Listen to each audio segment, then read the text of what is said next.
আমার মনে হয়েছে রবীন্দ্রনাথ আমাদের জীবনের প্রত্যেকটা মুহূর্তের জন্য তিনি গান লিখেছেন। রবীন্দ্রনাথ কিন্তু সময়কালে যে কালজয়ী হতে পেরেছিলেন এমন ভাবার কোনো কারণ নেই। তাহলে পুরুষ সব সময় নারীর উপর অধিকার চালাবে, সাদা সব সময় কালোর উপর অধিকার চালাবে। দুই বাংলায়, বাংলা নিয়ে এত হইচই হচ্ছে, সরকারি বেসরকারি বিভিন্ন জায়গায়, বেসরকারি বিভিন্ন জায়গায় তো বাংলা এখন বোধহয় উঠেই যাচ্ছে ধীরে ধীরে। সরকারি তবু কিছু কিছু জায়গায় আছে, কিন্তু সব জায়গায় নেই।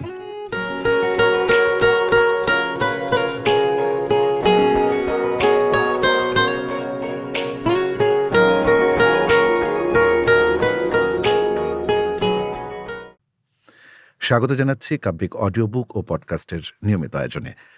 আজকে মাতৃভাষা দিবসের পরদিন, মানে 22শে ফেব্রুয়ারি। আর আজকে আমাদের মাঝে অতিথি হিসেবে পেয়েছি আমার খুবই ভীষণ প্রিয় একজন ব্যক্তিত্ব, যাকে দেখলে শুধু শ্রদ্ধা না, ভালোবাসা একই সাথে আমার মধ্যে সঞ্চারিত হয়। তিনি আর কেউ নন, প্রীতম সেনগুপ্ত। প্রীতম সেনগুপ্ত আমাদের সাংবাদিক, গবেষক, অনেক কিছু। আমার কাছে সবচেয়ে বড় কথা হচ্ছে একজন অভিভাবক, যার কাছ থেকে আমরা অনেক কিছু জানতে পারি, শিখতে পারি। তো দাদা, আজকে মাতৃভাষা মানে আন্তর্জাতিক মাতৃভাষা দিবস এবং শহীদ দিবসের পর দিন আপনাকে আমাদের মাঝে পেয়েছি, এবং আমি যতদূর জানি যে এবারের এই দিবসটি আপনি ঢাকাতেই মানে উদযাপন করেছেন। যদিও শহীদ দিবস আসলে উদযাপন করার মতো বিষয় কিনা আমি জানি না, তবে আন্তর্জাতিক মাতৃভাষা দিবস অবশ্যই উদযাপন করার বিষয়। সেই জায়গা থেকে উদযাপন শব্দটা ব্যবহার করলাম, ভুল ত্রুটি হলে ক্ষমা করে দেবেন। তো কেমন লাগছে সেটা আগে জানতে চাই। প্রথম কথা হচ্ছে যে আমি তোমাদেরকে, এই কাব্যিককে আমার আন্তরিক ধন্যবাদ জানাচ্ছি। আমি শোয়েবের সাথে অনেক দিনের পরিচয়, শোয়েবকে চিনি। শোয়েবের গলা আমার খুবই, মানে কণ্ঠ আমার খুবই পছন্দের। প্রথম কথা হচ্ছে যে মাতৃভাষা, এইটা মাতৃভাষা বলতে আমি যেহেতু বাঙালি, সেই জন্য বাংলাকেই বেশি স্মরণ করি। কিন্তু মাতৃভাষা পৃথিবীতে এত আছে, বহু জাতিক এই পৃথিবী। আমাদের একটা কথা বারবার মনে রাখতে হবে যে এই আন্তর্জাতিক মাতৃভাষা, এই বিষয়টা কিন্তু সারা পৃথিবীর সমস্ত জাতির, সমস্ত দেশের প্রতিটি মানুষের মাতৃভাষাকে সম্মান জানানোর একটা দিন। আমরা মাঝে মাঝে বাংলাকে নিয়ে একটু গর্ব করি বলে অন্য ভাষাকে তুলনামূলকভাবে অসহায় হিসেবে বা একটু সরিয়ে রেখে ভাবার চেষ্টা করি। এটা কিন্তু তা নয়। আমি এসেছিলাম সেদিনকে, মধ্যরাতে গেছিলাম কেন্দ্রীয় শহীদ মিনারে। সেখানে আমি সারা পৃথিবীর সমস্ত ভাষা শহীদদের শ্রদ্ধাঞ্জলি জানিয়েছি। শুধুমাত্র বাংলার ভাষা শহীদদের জানাইনি। বাংলার ভাষা শহীদদের জন্য এটা আন্তর্জাতিক একটা মর্যাদা পেয়েছে। এটা খুবই একটা জরুরি বিষয়। কিন্তু এটা রাষ্ট্রপুঞ্জ কিন্তু সারা পৃথিবীর সমস্ত মাতৃভাষাকে সম্মান জানানোর জন্যই আন্তর্জাতিক মাতৃভাষা দিবস হিসেবে এটাকে রেখেছে বা এটাকে উদযাপন করার স্বীকৃতি দিয়েছে। সেটা আমার কাছে প্রথম মনে হয়েছে। আর 2 নম্বর হচ্ছে, এই মাতৃভাষা আমার কাছে মায়ের ভাষা। মাকে যেমন করে ভালোবাসার চেষ্টা করেছি, মা শব্দটা খুবই আন্তরিক এবং আবেগের একটা শব্দ, আবেগের ডাক। আমার কাছে মনে হয়েছে মায়ের থেকে অনেক বড় পরিচয় হচ্ছে জননীর। একদম কেমন জননী, অনেক নারী মা হতে পারেননি, কিন্তু তারা জননী হিসেবে কিন্তু তারা অনেক বেশি প্রতিষ্ঠিত হয়েছেন। এরকম বহু ইতিহাস আছে। ফলে আমার কাছে জননী কথাটা অনেক বেশি গর্বের এবং অনেক বেশি শ্রদ্ধার। আসলে দাদা, মানে আপনার সঙ্গে জায়গাটায় মানে দ্বিমত করার তো আসলে কোনো সুযোগ নেই। অনেকে মা হতে পারেন না বিভিন্ন কারণে। শারীরিক কারণে বা সামাজিক কারণে অনেক বিভিন্নভাবে সেটা ঘটতে পারে, কিন্তু জননী কিন্তু অনেকেই হয়েছেন। এটা আমাদের আশেপাশে আমরা অনেক চরিত্রের মধ্যে আমরা সেই জায়গাটাকে দেখতে পাই। তো দাদা, যেহেতু আপনি গবেষক এবং রবীন্দ্রনাথের স্বরলিপিকারদেরকে নিয়ে আপনি গবেষণা করেছেন, রবীন্দ্রনাথের রচনা নিয়ে আপনি গবেষণা করেছেন, তো রবীন্দ্রনাথ তো আসলে আমাদের ভাষা আন্দোলনের অনেক আগেই তিনি আমাদেরকে ছেড়ে পরলোকগত হয়েছেন। ফলে ভাষা আন্দোলনের বিষয়টা তো তাকে স্পর্শ করার কথাও না প্রাকৃতিকভাবেই, মানে ওই ঘটনা পরম্পরায় যদি আমরা বলি। কিন্তু বাংলার সাহিত্যে রবীন্দ্রনাথ একটা বিশাল জায়গা। তো সেই জায়গার সাথে তার যে লেখাগুলো আমরা পাই, যে গান বলি, কবিতা বলি, গল্প বলি, নাটক বলি, তার সঙ্গে বর্তমান সময়ের, বিশেষ করে 52 সালে পরবর্তী সময়ে যে ভাষা আন্দোলনের পরে বাংলা সাহিত্য তো চলেছে বা এখনও চলে যাচ্ছে, সেই প্রভাবের জায়গাটা কিভাবে আপনি দেখেন? প্রথম কথা হচ্ছে যে রবীন্দ্রনাথ কিভাবে প্রভাবিত হয়েছিলেন। রবীন্দ্রনাথ কিভাবে এই ভাষায় প্রভাবিত হয়েছিলেন সেটা যদি জানতে আমরা চাই, ইচ্ছুক হই, তাহলে আমাদের দেখতে হবে যে রবীন্দ্রনাথ যে পরিবারে জন্মেছিলেন, সেই পরিবারে রবীন্দ্রনাথ তার পিতৃদেবকে দেখেছেন। পিতৃদেব অর্থাৎ মহর্ষি দেবেন্দ্রনাথ ঠাকুর। সেখানে মহর্ষি দেবেন্দ্রনাথ কিভাবে ঠাকুর পরিবারে বাংলা ভাষার প্রচলনটা করেছিলেন, কীরকমভাবে, শুধু মৌখিকভাবে নয়, আচ্ছা, সাহিত্যের ক্ষেত্রে, লেখার ক্ষেত্রে কীভাবে সেটাকে উনি ব্যবহার করার চেষ্টা করেছিলেন।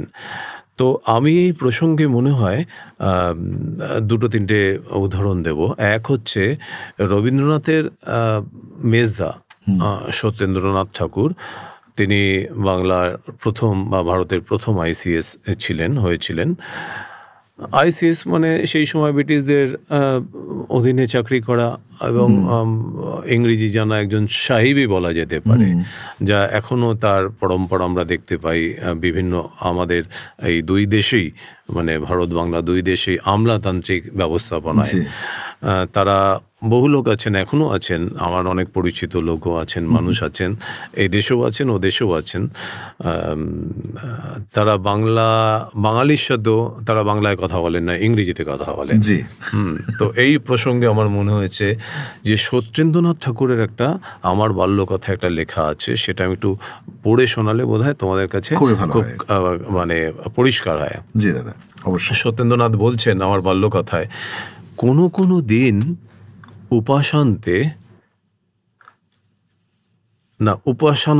মানে উপাসনার পরে বাবা মশাই আমাদের উপদেশ দিতেন।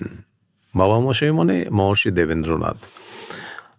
আমি যখন বিলেত থেকে ফিরে এসে ইংরেজি রকম চাল চলনের বাড়াবাড়ি আরম্ভ করেছিলুম, তখন তিনি একদিন দালানে উপাসনার সময় ইংরেজি রীতিনীতির অন্ধ অনুকরণ, অতিরিক্ত সাহেবিয়ানার বিরুদ্ধে তীব্র ভর্ৎসনা করে আমায় সাবধান করে দিয়েছিলেন।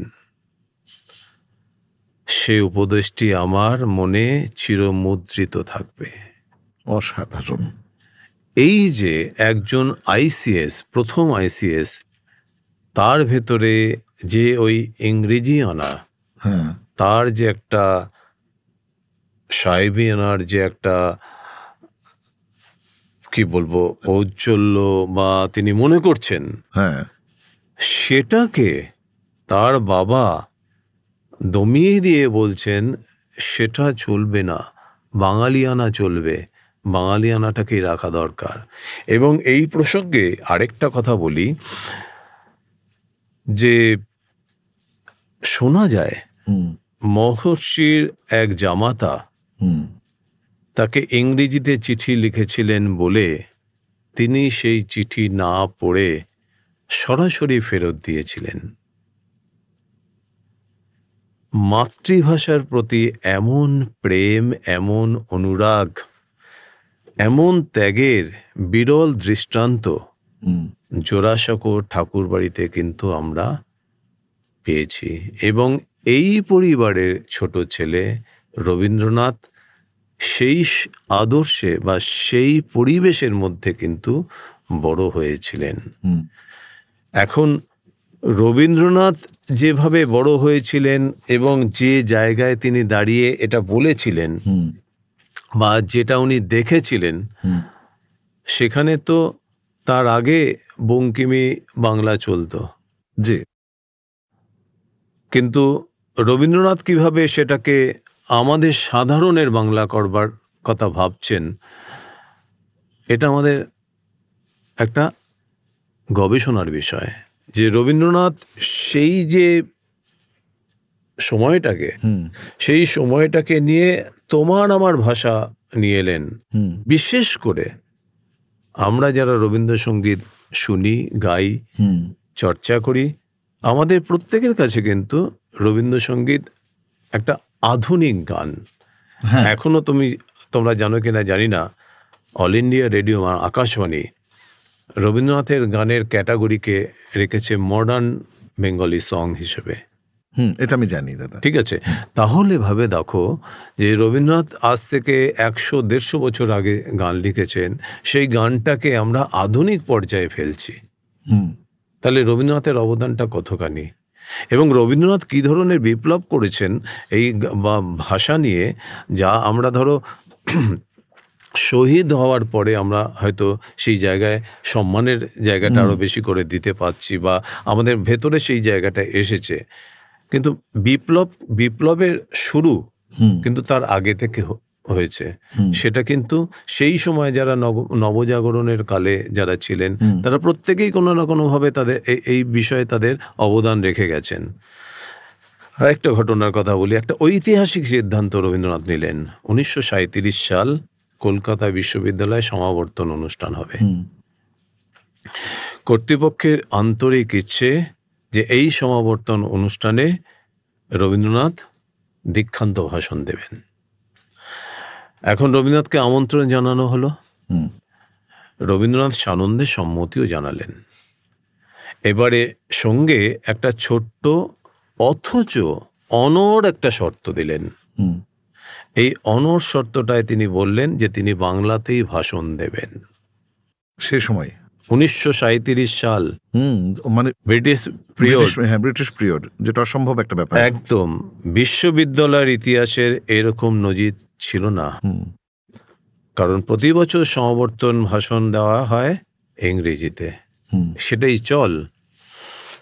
তখন আচার্য ছিলেন বাংলার গভর্নর, একজন বিদেশি, এবং তাই বিশ্ববিদ্যালয় কর্তৃপক্ষ এই ব্যতিক্রমী প্রস্তাবটা গ্রহণ করতে দ্বিধা করল। রবীন্দ্রনাথকে তারা বাংলা ভাষাতে দেবেন বলে যে চিঠি পেয়েছিলেন, সেটায় বললেন যে আপনি ভেবে দেখুন যে এটা ইংরেজিতে দেওয়া সম্ভব কিনা। কিন্তু রবীন্দ্রনাথ বাংলা ভাষাতেই দেবেন স্থির করেছেন।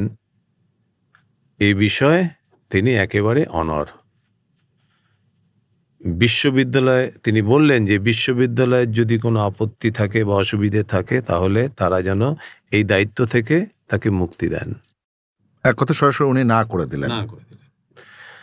রবীন্দ্রনাথের এমন অনড় অথচ বলিষ্ঠ অসম্মতি বিশ্ববিদ্যালয়ে তখন ভাবল যে কি করবেন। তখন মেনে নেওয়া ছাড়া আর কোনো উপায় ছিল না বিশ্ববিদ্যালয়ের কাছে। রবীন্দ্রনাথ বাংলাতে বক্তব্য দিলেন। অবশেষে 1937 সালে 17 ফেব্রুয়ারি, এই ফেব্রুয়ারি মাসে সেই বার্ষিক সমাবর্তন সভায় কবি বাংলায় একটা দীক্ষান্ত ভাষণ দিলেন।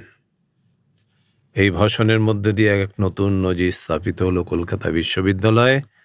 যখন আজকে এই দুই বাংলায় বাংলা নিয়ে এত হইচই হচ্ছে, সরকারি বেসরকারি বিভিন্ন জায়গায়, বেসরকারি বিভিন্ন জায়গায় তো বাংলা এখন বোধহয় উঠেই যাচ্ছে ধীরে ধীরে, সরকারি তবু কিছু কিছু জায়গায় আছে, কিন্তু সব জায়গায় নেই।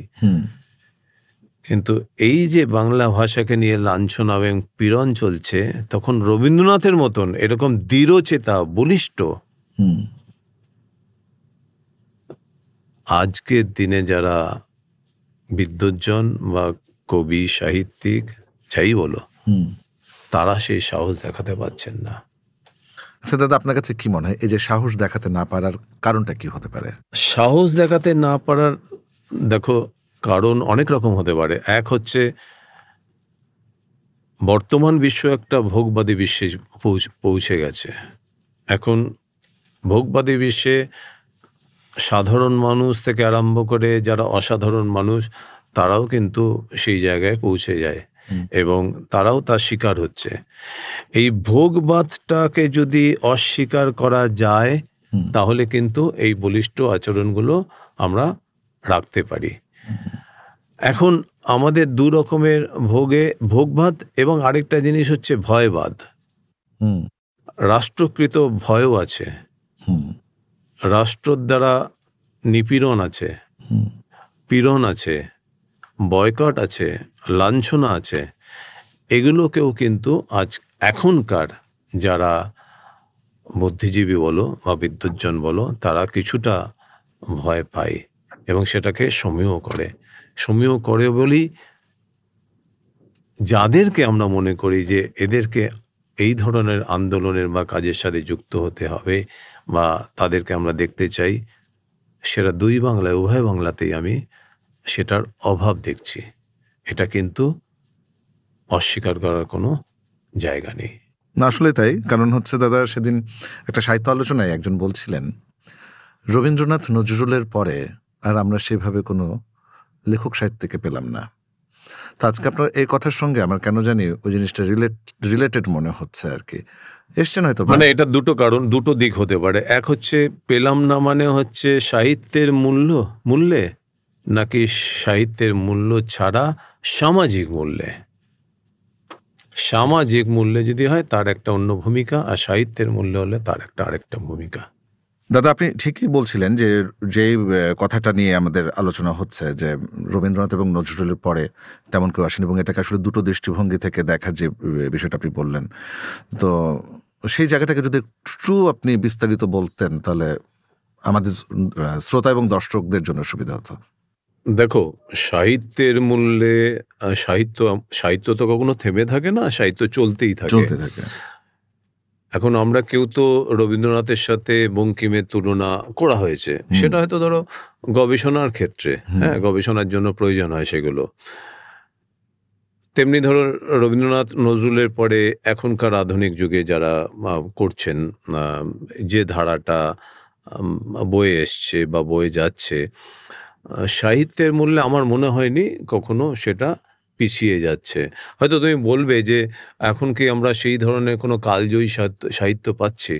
এখন কালজয়ী সাহিত্য কিন্তু সমকাল বিচার করে না, যখন কাল পেরিয়ে আরেকটা কালে আসবে তারপর। কারণ এখন তুমি ধরো দুই বাংলার যারা সাহিত্য চর্চা করছেন তাদের তো আমাদের প্রজন্ম, আমরা তাদেরকে সামনে পাচ্ছি। রবীন্দ্রনাথ কিন্তু সময়কালে যে কালজয়ী হতে পেরেছিলেন এমন ভাবার কোনো কারণ নেই। সরি। তাহলে এখন আমরা বুঝতে পারছি নজরুলের ক্ষেত্রেও তাই, কারণ তারা কিন্তু সমকালে অনেক সমালোচিত হয়েছেন। এটা ভাবার কোনো কারণ নেই যে সমালোচিত হননি, খুব প্রবলভাবে সমালোচিত হয়েছেন। কিন্তু রবীন্দ্রনাথের ক্ষেত্রে কি হয়েছে? রবীন্দ্রনাথের ক্ষেত্রে একটা আন্তর্জাতিক একটা সম্মান, নোবেল পুরস্কার, সেটা অনেকটা তার প্রচারের ক্ষেত্রে, এবং রবীন্দ্রনাথের একটা আন্তর্জাতিক দৃষ্টি ছিল, সেটার জন্য সারা পৃথিবীও তাকে চিনেছেন এবং পৃথিবীর কাছে তিনি সেইভাবে পৌঁছেছেন। আমাদের একটা জিনিস হচ্ছে যে, এটা আমার বারবার মনে হয়েছে, এটা কোথাও কেউ বলেন কিনা আমি জানি না, সেটা হলো আমাকে অনেকেই বিভিন্ন গবেষণার বিষয়ে দেখাতে আসেন বা গবেষণার বিষয়গুলো নিয়ে আলোচনা করতে আসেন। তো আমাকে আমারই পরের প্রজন্মের একজন অধ্যাপক এসেছিলেন, তিনি রবীন্দ্র সাহিত্যে বিদেশি প্রভাব নিয়ে বললেন যে ওটার উপরে উনি গবেষণা করছেন এবং উনি যথেষ্ট খেটে করেছেন। আমাকে তার রিভিউ দিতে বলা হলো। তা আমি তখন বললাম যে দেখো, আমরা এটা কেন ভাবি না যে রবীন্দ্রনাথের সাহিত্যের দ্বারা বিদেশে কি প্রভাব পড়েছে, বিদেশের সাহিত্যে কি প্রভাব পড়েছে, কেন আমরা বিদেশি কি সাহিত্যে উপর রবীন্দ্রনাথের লেখাতে পড়েছে, সেটা নিয়ে আমরা বেশি চর্চা করি। কারণ আমাদের পড়াশোনার যে ধারা বা যে সিস্টেমের মধ্যে দিয়ে আমরা পড়াশোনা করি সেটা অনেকটা ইউরোপিয়ান ব্রিটিশদের প্রভাবিত। সেখানে এই ধারাটাকে রাখা হয়, কিন্তু আমরা কখনো ঠিক উল্টো দিক দিয়ে ভাবি না। এই উল্টো দিক দিয়ে ভাবনা আমাদের ভাবা দরকার। আমরা কি ভাবছি, বিদেশের থেকে কি কি আমদানি হলো সেই বিষয়টা নিয়ে আমরা চর্চা করছি সাহিত্যে, কিন্তু আমাদের থেকেও নিশ্চয়ই বিদেশে কিছু হচ্ছে, কিন্তু সেটার ব্যাপারে আমরা কোনো ওয়াকিবহাল নই। আসলে তো আমরা জানি না, যে ফলে আমরা কিন্তু নিজেরাই নিজেদেরকে সেকেন্ড ক্লাস সিটিজেন বানিয়ে রেখেছি। আমি বোঝাতে পারলাম কিনা জানি না। আমি রবীন্দ্রনাথের প্রসঙ্গেই আসি। রবীন্দ্রনাথ যখন ইউরোপে তার বিশ্বভারতীকে তার আর্থিক সাহায্যের জন্য সারা পৃথিবী ঘুরে বেড়াচ্ছেন, ইউরোপে ঘুরে বেড়াচ্ছেন, আমেরিকায় ঘুরে বেড়াচ্ছেন, চীনে, জাপানে ঘুরে বেড়াচ্ছেন, সেখানে আমরা দেখছি যে রবীন্দ্রনাথ কবিতা আবৃত্তি করছেন, তার স্বরলিপি তৈরি হচ্ছে, তার উপরে ইউরোপীয় মিউজিশিয়ানরা নোট তৈরি করছেন, মিউজিক তৈরি করছেন। বিশাল ব্যাপার। তো আমরা কিন্তু সেই দিকটা কতজন জানি না। দুই একটা বই আছে এবং চর্চা নেই। সবচেয়ে বড় কথা হচ্ছে যে সবাই তো পড়ে না, কিন্তু যেটা যে জানানো, তাহলে এই যে তার মানে সাহিত্যের ক্ষেত্রেও সেটা হতে পারে, সেটা আছে, কিন্তু আমরা সেখানে না গিয়ে ব্রিটিশ, ইংলিশ, আইরিশ বা আদার কোনো গানের সুর বা সাহিত্যের প্রভাব রবীন্দ্রনাথের ক্ষেত্রে কি হয়ে পড়েছে। দেখো, আবারও বলছি, যারা মানুষের জন্য কাজ করে, সাহিত্য তো মানুষের সেবা, নিজের সেবা শুধু নয়, মানুষেরই সেবা। শিল্প সাহিত্য যাই বলো, তুমি আজ কবিতা পাঠ করছো, আবৃত্তি করছো, কিসের জন্য? মানুষ শুনবে বলে, মানুষের দরবারে যে তুমি যাচ্ছ, সেইখানে তুমি মানুষকে টানছো, মানুষের সাথে মানুষের ঐক্য চাইছো। এই ঐক্য তো শুধু নিজের জায়গায়, খণ্ডিত জায়গায় থেকে হয় না, মানে ওটা তো সংকুচিত একটা জায়গা তার হয়ে গেল। তুমি একটা রাষ্ট্র কর্তৃক সীমার মধ্যে রেখে কিন্তু তোমার শিল্প হয় না। তুমি একটা ভ্যান গগের ছবি দেখে তোমার মনে হবে না, আরে এই লোকটা তো হল্যান্ডের লোক, এই লোক তো হল্যান্ডের একটা ল্যান্ডস্কেপ এঁকেছেন, তো তুমি তোমার বাড়িতে টানিয়ে রাখো কেন? সেটা আমাকে, মোনালিসা কি তোমার পাশের পাড়ার মেয়ে নয়? তো তুমি সেটাকে রেখে দিয়েছো। তো এই যে জায়গাটা, শিল্প তার মানে তোমার সমস্ত পরিধির বাইরে। এই ক্ষেত্রে তো দাদা আমরা সিনেমার কথাও বলতে পারি, যে আমরা এখন বসে বিভিন্ন দেশের ছবি দেখছি। নিশ্চয়ই এটা এই যে দেখার জায়গা, এই যে পড়ার জায়গা, এই যে শোনার জায়গা, এটা যদি তোমার সেই সীমানার বাইরে, বাউন্ডারির বাইরে না বার করতে পারি, তাহলে সেটা কালজয়ী হতে পারে না, কালজয়ী হবে না। যে কারণে তুমি কালজয়ী কথাটা বলছো, আমার ক্ষেত্রে হচ্ছে, আমি যেটা বুঝি যে কালজয়ী সাহিত্য রচনা করতে গেলে শিল্পী, সাহিত্যিক, কবি প্রত্যেককে সারা পৃথিবীর সাহিত্য পড়তে হবে, সারা পৃথিবীর কবিতা পড়তে হবে, পৃথিবীর শিল্প দেখতে হবে, পৃথিবীর মানুষ সম্পর্কে জানতে হবে, তবেই তুমি সেই জায়গায় যেতে পারবে। এবং কালোত্তীর্ণ যেটা হবে, সেই কালোত্তীর্ণ কিন্তু তোমার, সেক্ষেত্রে তুমি একটা আশা রাখতে পারো। আসলে তাই। ধন্যবাদ দাদা, যে খুব চমৎকার আলোচনা হচ্ছে। কালোত্তীর্ণ বিষয়, কালজয়ী বিষয়গুলো নিয়ে কথা হচ্ছে। আর এই কথাটা শুনতে শুনতে হঠাৎ আমার কাছে মানে একটা জিনিস প্রশ্ন জাগলো, যে আপনি যেটা শুরুতে বলছিলেন যে রবীন্দ্রনাথ, আমরা যে ভাষায় কথা বলি সেটাকে সাহিত্যে পরিচয় করিয়েছেন। তার আগে তো বঙ্কিমী ভাষা বলি বা আমাদের মানে ভাষাটা তো একটু কঠিনই ছিল। মানে এখনকার সময়ে যেমন আপনাকে শুরুতে বলছিলাম যে কমলাকান্তের দপ্তর করতে গিয়ে যে মানে চ্যালেঞ্জটা আমাকে ফেস করতে হয়েছে, যে উচ্চারণের জায়গা, অনেক শব্দ আমার কাছে অপরিচিত লেগেছে। তো সেখানে কিন্তু রবীন্দ্রনাথ আমার কাছে অনেক সাবলীল মনে হয় যখন রবীন্দ্রনাথের কবিতা পড়ি বা তার কোনো গল্প আমরা যখন, যেহেতু এটা আমাদের অডিও বুকে আমরা এই ধরনের কন্টেন্ট নিয়ে আসি। এবং আপনি বললেন যে আসলে রবীন্দ্রনাথই কিন্তু প্রথমে আমাদের ভাষাতেই সাহিত্যটাকে রচনা করেছেন, কিংবা সাহিত্যকে আমাদের ভাষার কাছাকাছি, যে ভাষা আমরা কথা বলি, যেটাকে চলিত বলি আর কি, আধুনিক বাংলায়।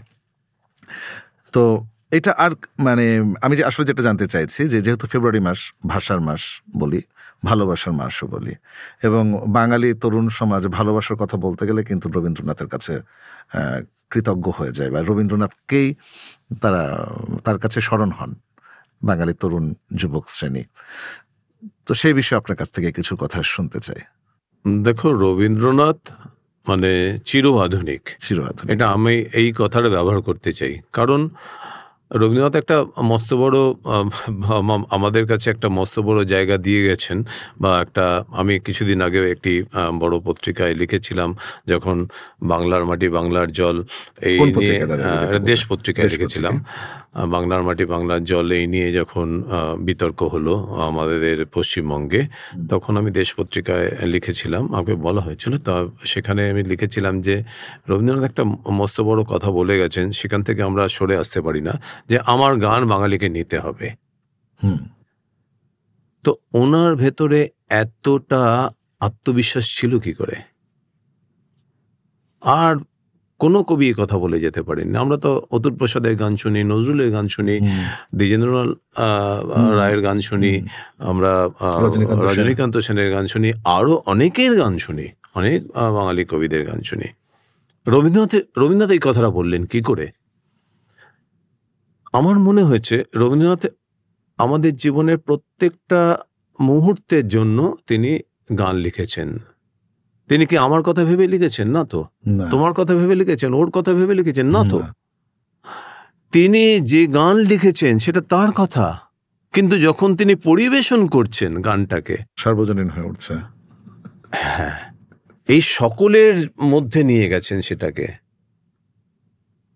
ঠিক আছে, আমি একটা ছোট উদাহরণ দিচ্ছি কি করে রবীন্দ্রনাথের গান, গীতবিতান খুললে আমরা কেন নিজের কথা সেখানে আমরা পাই, আমাদের জীবনের অনুভূতিগুলোকে গীতবিতানের বাণীতে পাই। কেন?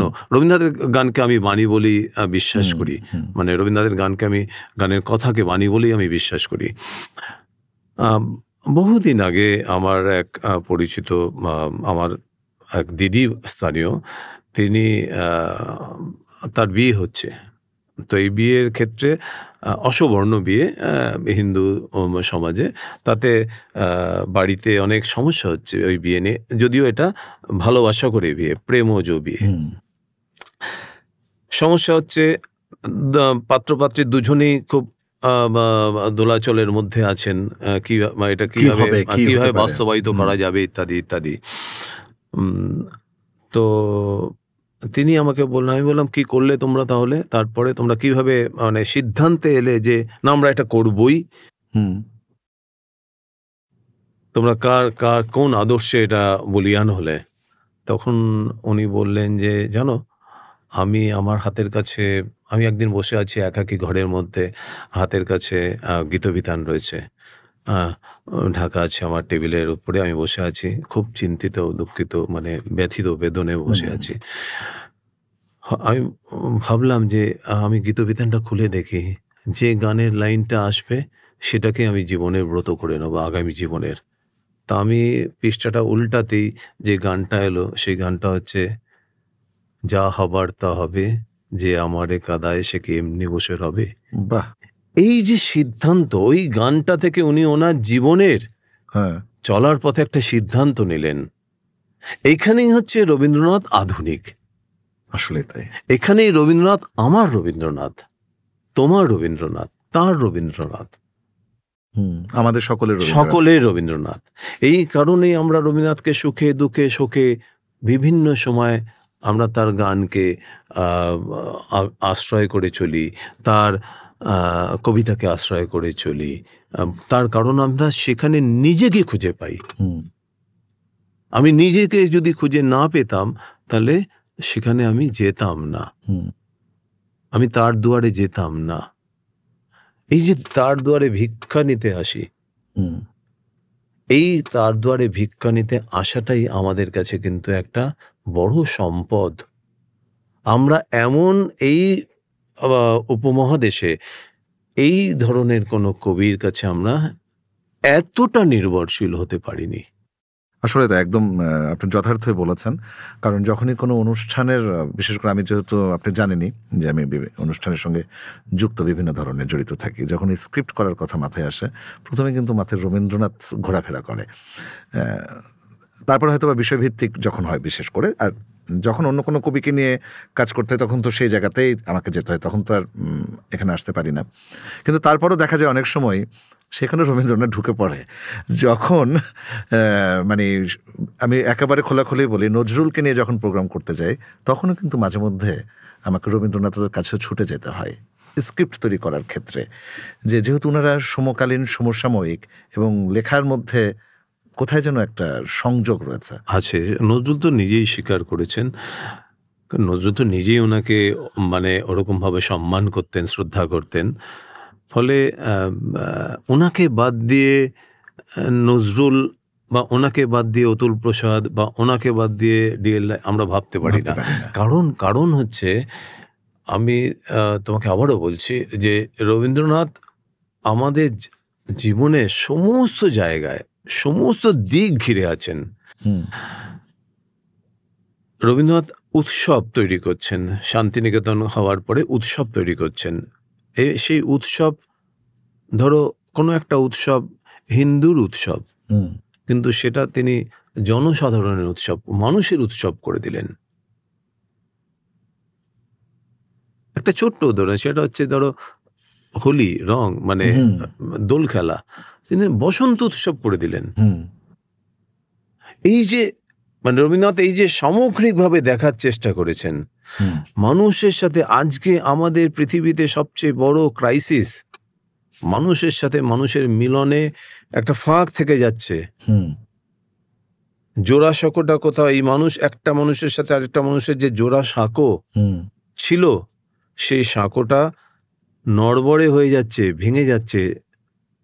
রবীন্দ্রনাথ সেই সাঁকোটাকে মজবুত করার চেষ্টা করেছেন।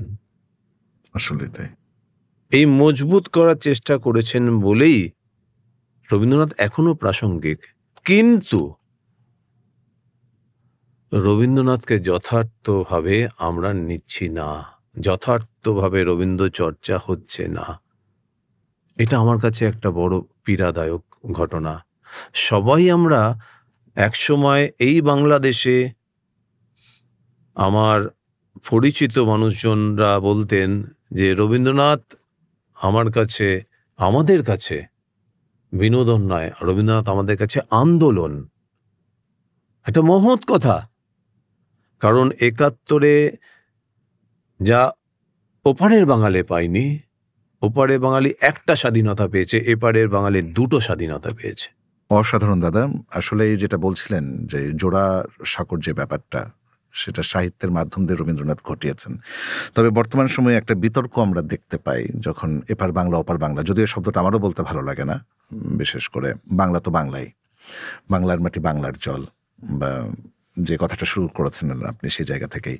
তারপরে অনেক সময় আমরা দেখতে পাই যে বিশেষ করে এখন তো সামাজিক যোগাযোগ মাধ্যম খুব সহজ হয়ে গেছে, ইউটিউব বলুন, ফেসবুক বলুন, বা ওই জায়গাতেই কিছু কিছু ব্যক্তির নাম বলবো না, আমি মনেই নাই সে কারণে বলতে পারছি না আসলে, যে যেমন আমাদের এখানে কিছু বিষয় রয়েছে, যেমন আমরা জলকে পানি বলছি, বাবাকে আব্বা বলছি, মাকে আম্মা বলছি। তারা অনেক সময় ওই পাড়ে থেকে আমরা শুনতে পাই যে ওটা তো বাংলা না। আবার এই পার থেকে অনেকেরই এই ধরনের কিছু কথাবার্তা আমরা শুনতে পাই। বিষয়টি আসলে কি তাই? কারণ এটা তো একটা জার্নি, এই সময়টা অনেক কিছুরই প্রভাব থাকে ভাষার উপরে। আমি তোমাকে গোড়াতেই যেটা বললাম, যেটা আমাদের প্রথমেই জানা উচিত, যে এই বাংলায়, আমি এই বাংলা বলতে আমি বাংলাকে বৃহত্তর বৃহত্তর বাংলা। এই বৃহত্তর বাংলায় বাংলা ভাষার কতগুলো ছোট ছোট উপভাষা আছে বলতো? এই যে বিভিন্ন জায়গায়, ধরো চিটাগাং, হ্যাঁ, আঞ্চলিক একটা, সিলেট, বরিশাল, পশ্চিমবঙ্গ, বর্ধমান, বীরভূম, বিভিন্ন জায়গায় প্রত্যেকেই কি একই ভাষায় কথা বলে? কিন্তু প্রত্যেকেই বাংলা বলছে। এই প্রত্যেকটা বাংলা ভাষার এই মাতৃভাষাকে যদি আমি সম্মান না দিতে পারি, তাহলে আমার কাছে জল আর পানির তফাৎটা আমি বড় করে দেখব। আমার কাছে আব্বু আর বাবা, আম্মু আর মা, এই কথাটা আমি বড় করে দেখব। এই বড় করে দেখাটার আমার মধ্যে একটা রাজনৈতিক, একটা ধর্মীয় অসচেতনতা, অশিক্ষা।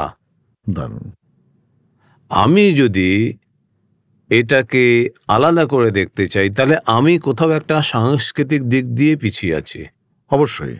এবং এই পিছিয়ে থাকাটা আমাদের ভেতরে নানান ধর্মীয় এবং রাজনৈতিক এবং রাষ্ট্রীয় প্রভাবেই কিন্তু এই বিভাজনটা বেড়ে যাচ্ছে বলেই ওই জোড়া শাখো যেটা নড়বড়ে হয়ে যাচ্ছে। যে কারণে আজকে তুমি শোয়েব আর আজকে আমি প্রীতম, এই শোয়েব নামের পিছনে বা এই শোয়েব অধিকারের পিছনে বা এই প্রীতম অধিকারের পিছনে তোমার, আমার বা এই বিশ্বের কারোর কোনো হাত আছে না। তা যদি আমি সেই হাতটা না থাকে বুঝেই নি, তাহলে তোমার সাথে আমার এই ফারাকটা কি শুধু পর্দা দিয়ে হবে? সম্ভবই না এটা। তাহলে আমরা সেই ফারাকটা করে ফেলেছি। করে ফেলে আমি দিনের শেষে আমি শোয়েবকে বলছি ওরা, হ্যাঁ, আর আমরা এই ওরা আমরা করলে কি হয়, মানুষ থেকে আলাদা হতে থাকি আমরা তখন আলাদা হতে থাকি। এই আলাদা হওয়াটার মধ্যে কিন্তু কোনো গৌরব নেই।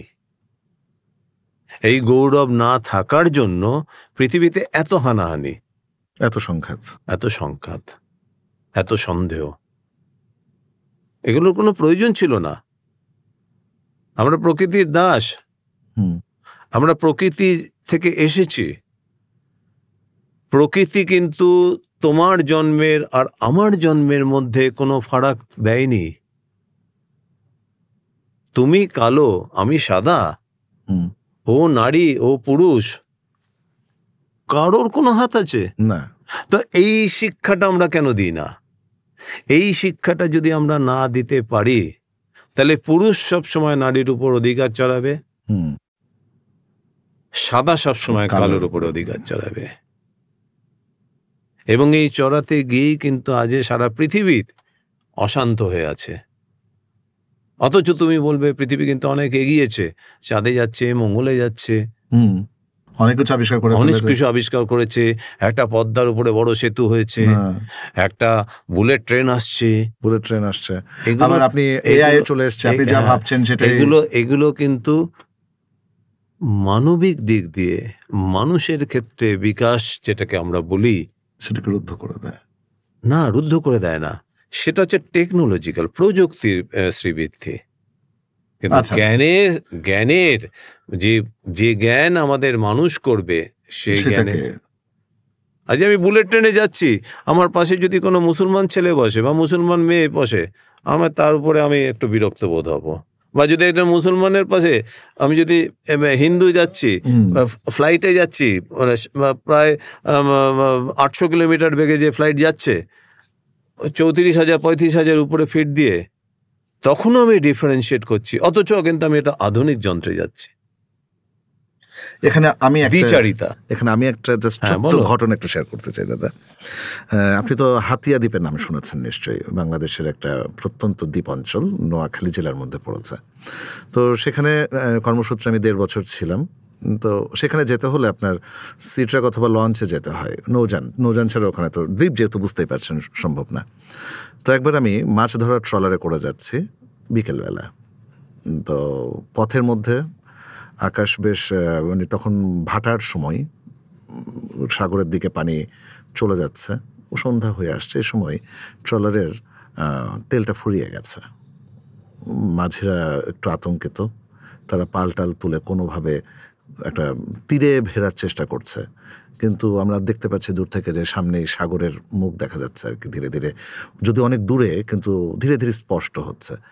ওই ট্রলারে একটা হিন্দু পরিবার রয়েছে, আর আমি সহ আরও 2-3 জন মুসলিম রয়েছে, আর মাঝিরা সম্ভবত মুসলিম হবে বা হিন্দু হতে পারে, আমি ঠিক জানি না আসলে ওটা। হিন্দু যারা ছিলেন তারা তাদের মানে ধর্মীয় ইয়েটা শুরু করলেন, কৃষ্ণকে ডাকা শুরু করলেন, মুসলমানরা আজান দেওয়া শুরু করলো। আমার মুখ দিয়ে তখন কোনো শব্দ বেরোয়নি দাদা, আমার কাছে শুধু মনে হচ্ছিল এটাই তো সৌন্দর্য। আজকে তো বা আমরা মারাও যেতে পারি সবাই, কিন্তু প্রত্যেকেই চাইছে যে সকলের প্রাণটা যাতে বেঁচে যায় ওই মুহূর্তে। একটা প্রাকৃতিক ঠিক না, একটা দুর্ঘটনার হাত থেকে যাতে আমরা সবাই রক্ষা পাই, সে চাওয়াটা তো প্রত্যেকেরই ছিল যার যার জায়গা থেকে। সেখানে খামাখা কেনই বা আমরা এগুলো নিয়ে বিতর্ক, এত দ্বন্দ্ব, এত সংঘাতের মধ্যে চলে যাই। ওখানে তো আজান তো তার নাম কীর্তনে বাধা হয়ে দাঁড়ায়নি, বা তার নাম কীর্তন আজানের ক্ষেত্রেও বাধা হয়ে দাঁড়ায়নি ঠিক ওই মুহূর্তটাতে। আসলে মানুষের কোনো ধর্ম অন্য ধর্মকে অসম্মান করে না। ধর্ম যখন রাজনীতির চাল হয় তখনই সমস্যাটা তৈরি হয়। আমরা যদি আমরা ধর্মের একেবারে আদিতে উৎসতে যদি আমরা খোঁজ করি, তাহলে কিন্তু আমরা কাউকে অসম্মান করি না। আমি গোড়াতে যেটা তোমাকে বললাম যে মাতৃভাষা, শুধু আমার মাতৃভাষা সুন্দর এটা আমি বলবো, আমার মা সুন্দর এটা আমি বলার মধ্যে কোনো গৌরব নেই, আসলে। কিন্তু আমি যদি অন্যের মাকে শ্রদ্ধা করতে পারি, অন্যের মাও সুন্দর, তবেই সেটার মধ্যে আমি সন্তান হিসেবে সার্থক। অসাধারণ, অসাধারণ। এবং মার ক্ষেত্রেও তাই। মাও যদি তার নিজের সন্তানকে ভালোবাসবে, এটা তো প্রাণীকুলের স্বভাব, সহজাত স্বভাব। কিন্তু সেই মা যদি আর 5 জন সন্তানকেও একই রকম ভাবে, আমি বলছি না একই রকম ভাবে ভালোবাসা যায়, কিন্তু যদি সেই সম্মানটা দেওয়া যায়, তাহলে কোনো বিরোধ নেই। চমৎকার আলোচনা হচ্ছে দাদা। তবে এই পর্যায়ে যেহেতু আমরা কাব্যিকের স্টুডিওতে বসে আছি, কাব্যিক অডিও বুক অ্যান্ড পডকাস্ট, আমরা বাংলা সাহিত্যে যেই মাস্টারপিসগুলো আমরা পেয়েছি, শুধু সেগুলো না, নতুন যারা লিখছেন তাদের লেখাগুলো আমরা অডিও ভার্সনে নিয়ে আসছি। এটা তো স্বীকার করবেন যে বিশ্বজুড়ে পড়ার প্রবণতাটা অনেকটাই কমে গেছে। সে জায়গায় আমরা যেহেতু শুনছে, সে শোনার জায়গায় আমরা চেষ্টা করছি। আমাদের 2500-এর উপরে কন্টেন্ট আপলোড করা হয়েছে। এই যে অডিও বুক, এই বিষয়টা আপনার কাছে কেমন লাগে? এটা একেবারে একটা আধুনিক ভাবনা চিন্তা আমার কাছে মনে হয়েছে। আমি এটা খুব অল্পই শুনেছি, মানে এই বিষয়ে। তবে আমার চলতি জীবনে আমি যে অভিজ্ঞতা আমার আছে, সেটা আমি মনে করি যে এখন সত্যি নতুন প্রজন্ম এই ধরনের বিষয়ের মধ্যে যেতে চায়, কারণ তারা ওই অনেকক্ষণ ধরে বসে আলো জ্বালিয়ে বা শুয়ে থেকে বই পড়ার অভ্যেস অনেক কমে যাচ্ছে। সেক্ষেত্রে এই ধরনের যদি পডকাস্ট হয়, মানে তোমরা যদি বিভিন্ন এই গল্প, বাংলা সাহিত্যের যেগুলো কালজয়ী বলছো, তোমাদের ভাষায় কালজয়ী, বা আধুনিক যেগুলো হতে পারে ভালো, যেগুলো মানুষের কাছে যাবে, সেগুলো আমার কাছে সত্যি আকর্ষণীয় মনে হয়েছে।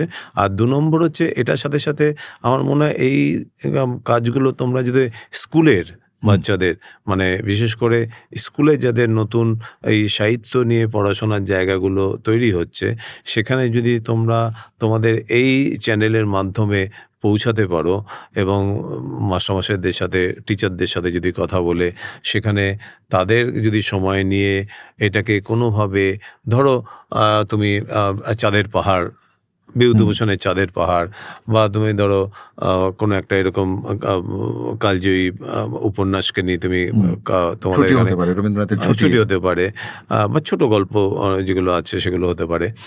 বা অনেক কবিতা আছে যেগুলোকে তুমি গল্পের ফরম্যাটে নিয়ে যেতে পারো। নিয়ে গিয়ে যদি সেগুলোকে ধরো স্ক্রিনে তুমি রেখে, পাওয়ার পয়েন্টে রেখে তোমাদের যদি এগুলো বাচ্চাদের মানে শেখানো যায় বা শোনানো যায়, আমার মনে হয় সেটা, আমি নিজেই দেখেছি আমার বাড়িতে ছেলে যখন ও কাজ করে, ও ওই এই ধরনের গল্প কানে শুনছে। সানডে সাসপেন্স বলে ওখানে খুবই একটা আমাদের এখানে পপুলার, বেশ পপুলার। হ্যাঁ, সেগুলো ওই গল্প, বিভিন্ন গল্প শুনছে। ও বলে আমি গল্পটা জানি। তুমি কবে পড়েছো? বলেন আমি শুনেছি। হ্যাঁ, দেখো, পড়াশোনা, দুটোই রয়েছে একসাথে। পড়াশোনা মানে হচ্ছে তোমায় পড়তে হবে, শুনতে হবে। এই শোনাটা হচ্ছে কিন্তু এই যে তোমরা যে কাজটা করছো, এই শোনাটা কিন্তু পড়ার একটা বড় অংশ। আসলে তাই। ঠিক আছে? ফলে এই জায়গাটা যদি তোমরা রাখতে পারো, তাহলে আমার মনে হয় শুধু গল্প উপন্যাসের বাইরেও তোমরা বিভিন্ন বিষয়, সমাজ সচেতন বিষয় যদি তোমরা ছোট ছোট করে প্রাবন্ধিকদের কাজও তোমরা রাখতে পারো, আমার মনে হয় প্রবন্ধ পড়লে কি একটা লজিক মন তৈরি হয়। ঠিক আছে? আমরা জিজ্ঞাসা করতে ভুলে যাচ্ছি এখন, কারণ আমি না পড়ছি না বলে। তো এই জিজ্ঞাসার প্রয়োজন আছে, আমি কেন এটা ভালোবাসবো, আমি কেন এটা ভালোবাসবো না, এই দুটোর বিষয়ে বিশ্লেষণাত্মক আমার ভাবনা দরকার শিশুর কাছে, কিশোরের কাছে।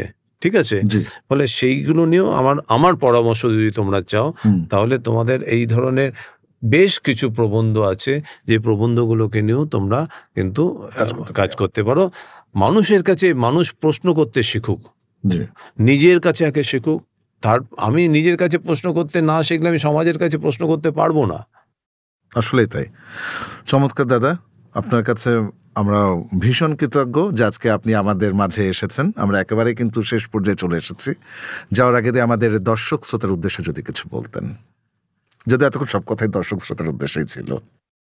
না, আমাকে এখানে যদিও নিয়ে আসা হয়েছে বিশেষজ্ঞ শব্দটা বলে, এখন আমাকে আমার বাড়িতে বলে বিসর্গ, বুঝেছেন? সেই জন্য এই বিসর্গর পরে একটা চন্দ্রবিন্দু থাকে। হ্যাঁ, তো এই চন্দ্রবিন্দুটাও একটা খুব ইম্পর্ট্যান্ট একটা ল্যাঙ্গুয়েজ, একটা প্রতীক। আমি মানুষের কাছে একটা কথাই বলতে চাই, আমরা না আরো বেঁধে বেঁধে থাকতে চাই। শঙ্খ ঘোষের একটা কবিতা আছে, আমরা মানুষরা যদি মানুষ হিসেবে বেঁধে বেঁধে থাকতে পারি, তাহলে কিন্তু আমাদের সমাজ, আমাদের প্রকৃতি অনেক অনেক বড় জায়গায় যেতে পারে, অনেক সুন্দর হতে পারে। চেকভ একটা কথা বলেছিলেন যে আমাদের জীবন অনেক সুন্দর, কিন্তু আমরা ক্রমশ জটিল করে ফেলছি। এই জটিল করার জন্য, জটিলতার পিছনে হচ্ছে অজ্ঞানতা এবং অসততা। এই সততা মন নিয়ে যদি আমরা সুন্দরভাবে এগোতে পারি, এই কাব্যিক একটা অসাধারণ নাম, যার মধ্যে কাব্যের একটা ছোঁয়া আছে। আমরা প্রত্যেকেই কাব্য দ্বারা কিন্তু পরিবেষ্টিত। তাই এই কাব্যিক এই বিষয়ে যে কাজগুলো করছে, আপনাদের কাছে নিয়ে যাচ্ছে, আমার মনে হয় যে আমি ওদের খুব অল্প কিছু অনুষ্ঠানে শুনেছি, অসাধারণ লেগেছে এবং আমার মনে হয় আপনাদেরও ভালো লাগবে। আপনারা কাব্যিকের সাথে থাকুন। আমি ওদের হয়ে প্রচার করছি এই কারণে, ওরা ভালো কাজ করছে বলে। হ্যাঁ, এটাই আমার বিনীত অনুরোধ সকলের কাছে।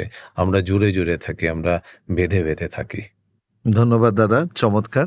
সুপ্রিয় দর্শক শ্রোতা, প্রীতম সেনগুপ্তের সাথে কথা বলতে গেলে আসলে নির্দিষ্ট সময় বেঁধে দিলে ঠিক পোষায় না।